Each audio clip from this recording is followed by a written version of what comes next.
What is up, guys? It's Mitch here, just jumping in before this video starts, just to kind of let you guys know what this video is about. I decided to do this video pretty much on the day of this photo shoot, and we actually had to change plans. So we're already going to one spot that we had in mind that looks really cool, but unfortunately the place was closed and we didn't do enough research. So the whole idea of the video that I was going to film that day pretty much went out the window, and then we decided to go to another location, which I think actually turned out fantastically.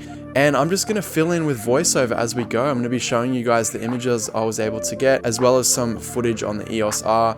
I've already done like a little intro when I was on location, so I'll cut to that now.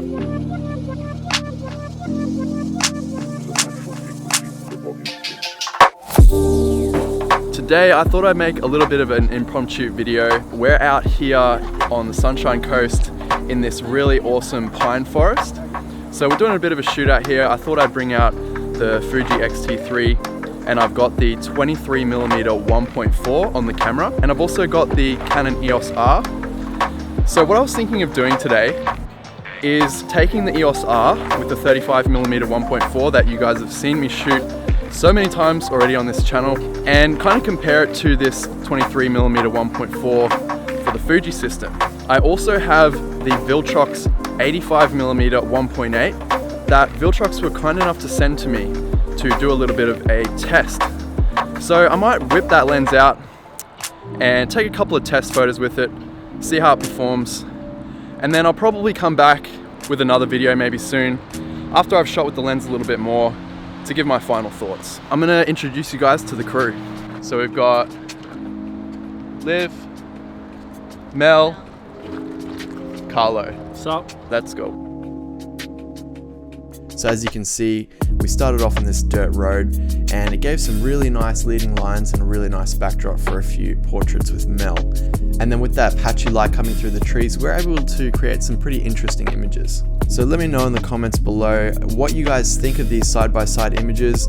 I think it's pretty obvious which one's the Fuji and which one's the Canon, just based off of the depth of field. Obviously you're going to get a shallower depth of field shooting wide open with the EOS R, since it's a full frame sensor. As you guys can probably tell, these images are edited using a preset in Lightroom, but I can definitely see that there is a difference in color between the Fuji and the Canon. Just taking that raw file and applying the preset, the Fuji seems to be a little bit warmer, even though I did dial in the Kelvin white balance across both cameras and made sure that they were matched before I started shooting. Now moving on to the Viltrox 85 1.8, I was not sure what to expect from this lens, but I was definitely pleasantly surprised. In the limited time that I was shooting with it on the day, I did notice that it was incredibly fast and very accurate to focus. And as you can see, the images speak for themselves. It's a really beautiful lens, and I'm really keen to take it out and try it out a little bit more. Also, it's definitely a focal length that I have been neglecting in the past, so I think it's great. You've always got to get out there and try different things. You can get stuck in your ways. Definitely me with the 35mm, I am using that lens a lot, so I think it's a positive thing to get out there and just try something different and see what you can come up with.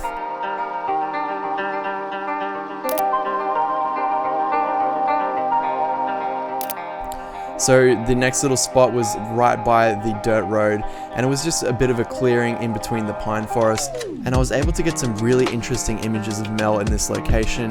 In some of the photos I was using those long blades of grass to sort of frame her, and then as well as that that really nice like darkish background with the tree trunks.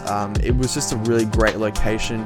And then of course we turned around and started shooting into the sun and got some of those really classic golden hour looking photos with the flares and everything, and those photos were some of my favorites. So as you can probably tell, I only shot video on the EOS R on this shoot. I really did want to get the X-T3 out and do sort of like a side-by-side comparison as well, but I didn't have anything to stabilize the X-T3. I didn't have a shoulder rig or even a tripod or anything like that. So I just stuck to using the EOS R with its built-in software stabilization, which I think works really great.